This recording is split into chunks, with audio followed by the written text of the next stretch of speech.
Hi, my name is Edie Summers, and I'm here to share with you 5 lifestyle tweaks that will help you to support your journey toward better well being.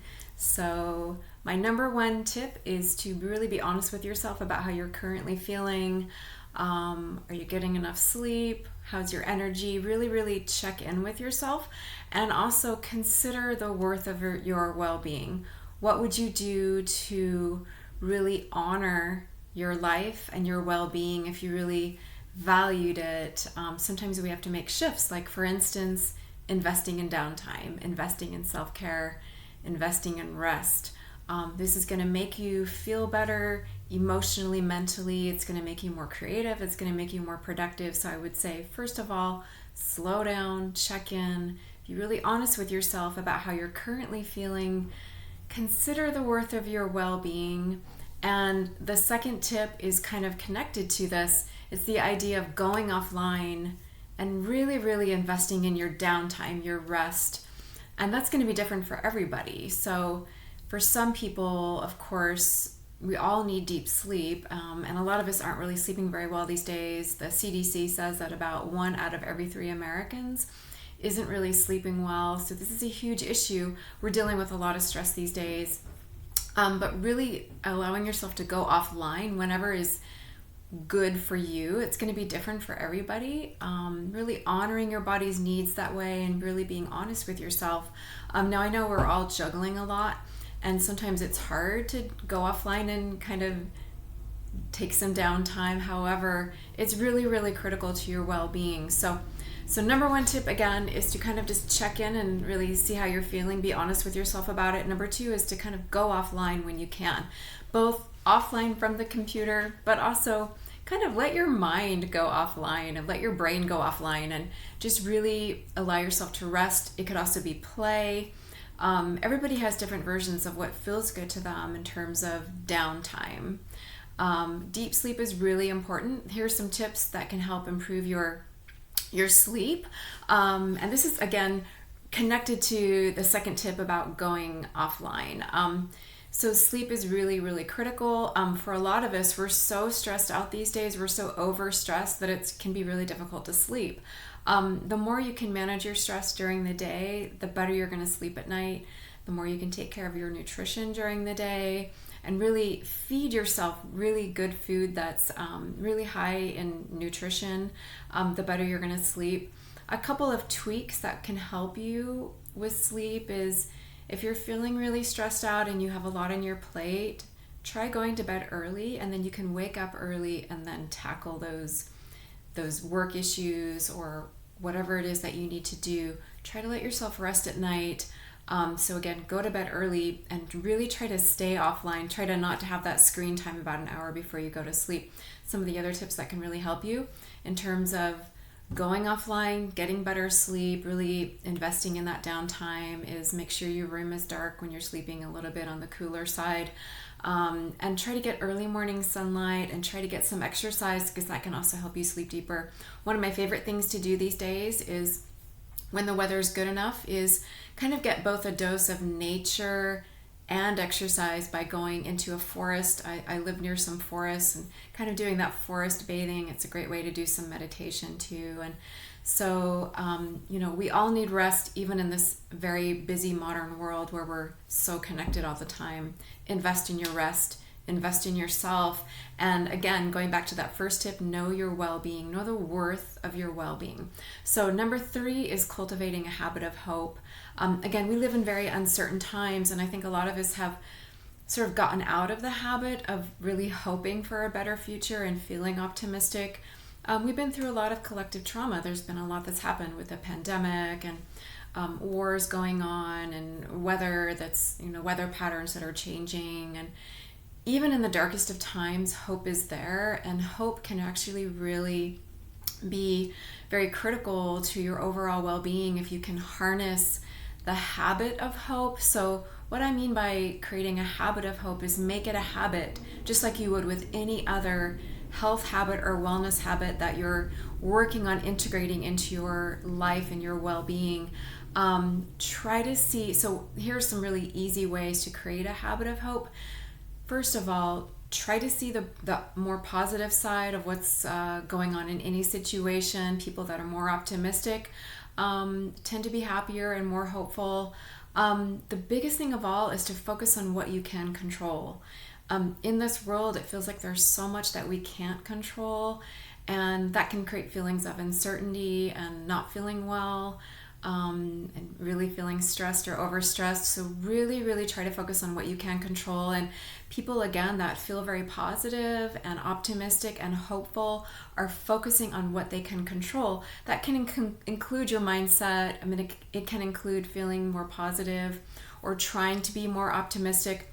But I would say for number 3, cultivate a habit of hope. And this can also be really tied to really working on your habits, health and wellness habits in general. I know it can be so hard to follow through in health and wellness habits, but again, if you can connect back to that first tip of knowing the value of your well-being and really feeling that and really feel like what that means for you, why is it important to you to feel better? Why is it important to you to connect back to your well-being? And why is it important to you to get better sleep or feel less stress? If you can connect to those whys and really understand the worth of your well-being, then your health and wellness habits, it's easier for those to start to fall into place, including creating a habit of hope. So number 4 for my tips is really listening to your symptoms in your body. So sometimes, again, if we're feeling really stressed out, or if you're facing a chronic condition where for me, for instance, when I get really stressed out, symptoms will flare up for me that will sort of present as chronic fatigue. And when you can listen, kind of slow down and tune in and listen to the signals that your body's sending to you as symptoms, this can be a form of mindfulness, and it's also your body's always trying to talk to you. This tip really comes from my book, The Memory of Health. For anyone who's facing any great major life health or wellness or overall challenge, whether it's from health, wellness, trauma, anything at all, your symptoms in your body are signals to you. Your body's trying to talk to you through its symptoms. So if you can allow yourself to slow down and tune in and really listen to what your body's saying to you through your symptoms, your body's giving you signals. It's telling you, for instance, if you're feeling more tired, your body's probably asking you to slow down or de-stress or go offline more, for instance. So your body's symptoms can really be a way to communicate with you, and your body's on your side. Symptoms are signals from your body. Your body's asking you to do something, to take action, to try something different. And a lot of times if we try something different and adjust our lifestyle and wellness habits, health and wellness habits, then a lot of times the symptoms will start to decrease.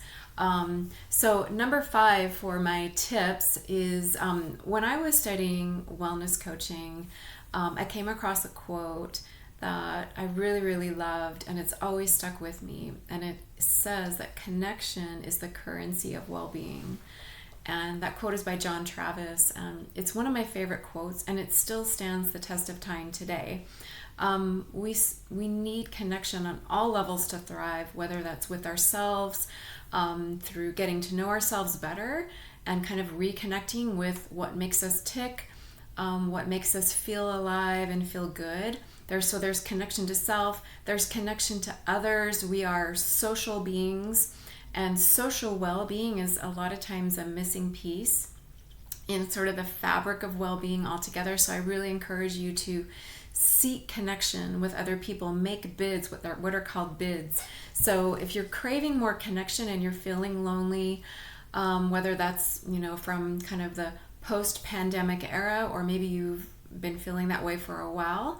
A lot of times people with chronic conditions can feel very isolated, or people are working from home more now. So it's more crucial than ever that we really make concentrated efforts to reach out to one another and cultivate relationships, make bids toward one another. So meaning, if you have a friend you haven't talked to in a while, reach out to them, make a bid, and say yes to invitations, really make it a priority to connect with other people and cultivate and deepen your relationships. It makes a huge difference in your well-being.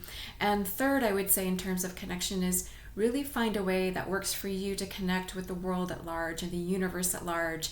So sometimes if people are feeling lonely, it can feel like you don't feel connected to anything or anyone. Remember that you're always connected to kind of the subtle energy of the universe, and every living creature in the universe. We're all connected to one another just by nature. And to kind of feel that sense of connection can really give you a sense of peace and hope and well-being. For some people it's spirituality or religion, whatever's going to give you a greater sense of connection on a larger scale, on a larger sense, that can be really, really beneficial to your well-being overall. So again, I'm going to sum up again my 5 tips in the moment here for kind of that I find are the most relevant at the moment to help increase your journey back to a better well-being, my 5 lifestyle tweaks. And so again, to sum them up, 1 is check in with yourself. Be really honest about how you're feeling. It's okay if you're not feeling good. Sometimes if we can just name our feelings, that alone can help us start to feel better. So name how you're feeling, kind of slow down, check in, be honest with how you're feeling, and then also consider the worth of your own well-being and consider what it means to you and what it would mean to you if you could take action to improve your health and well-being, and what would that look like for you. That's my first tip. Second tip is to go offline and also really invest more in your rest, in your downtime, play, deep sleep, and things that are going to support you really rebooting and refreshing. Good nutrition, early morning sunlight, exercise when you can, or movement. I would say also, making sure you're eating well and really prioritizing that downtime. Again, it's going to make you more productive in your uptime. So it's really worth investing in and prioritizing. We're human beings. We have human needs and we need downtime. And downtime is going to look different for everybody. For some people, like myself included, I need kind of like really, I'm an introvert, so I need like alone time sometimes, or just like to watch a movie or to walk in nature, to hang out with my pets. I need like kind of mellow time, although I loved connecting with other people too. So social time can also be downtime. Some people like to go out and play or go on adventures. Some people are playing golf, or it's whatever's going to help you kind of relax and reboot, and make sure you're prioritizing ways that are going to support your deep sleep. So third is creating a habit of hope. It can be really beneficial to work on all health and wellness habits. And there are many, many ways to do that. But for the purpose of this video, I would say work on creating a habit of hope. And the easiest way to do that is to focus on what you can control. People that focus on what they can control feel more hopeful and optimistic, and more positive, and it gets easier over time. The more you focus on what you can control, that also includes your mindset. You can focus on what's going right and really find the good in situations. It can make a difference. It really feeds you. It also helps your overall well-being. When we feel more positive, when we can see the bigger picture and know that good things are going to happen, even when things are difficult, it can make us feel better, and it can impact our overall well-being. And something else I would say in terms of cultivating the habit of hope is reach out to other people and help them. Helping other people can also help you feel more hopeful. And number 4 is symptoms are signals from your body. Your body is trying to talk to you through your symptoms. If you can slow down again also and tune into your body and listen to your symptoms, listen to what your body's asking you to do. The signals that your body is sending you are ways, it's information, and you can make adjustments based on the signals that your body sends to you via symptoms. For instance, if you're feeling really tired, that's a signal, it's a symptom, and it's a signal from your body to potentially slow down, de-stress, try to factor in more play, rest, good nutrition, downtime into your life. to alleviate that symptom of fatigue. And my fourth tip is remembering how important connection is in your life. Remember, connection is the currency of well-being. Try to do everything you can to reconnect to yourself. You can do that through meditation, connecting with nature, having more downtime, really allowing yourself to kind of experience life more that's offline more, and in the real world. But whatever makes you happy in terms of connecting with yourself. It could be creative, connect with others, really make bids toward building and deepening relationships with others that can have a huge impact on your well-being, and really try to find a sense of connection with the larger world or universe, whatever that looks like for you. That can also really impact your well-being positively. Thanks for listening, and I'll talk to you soon. Bye.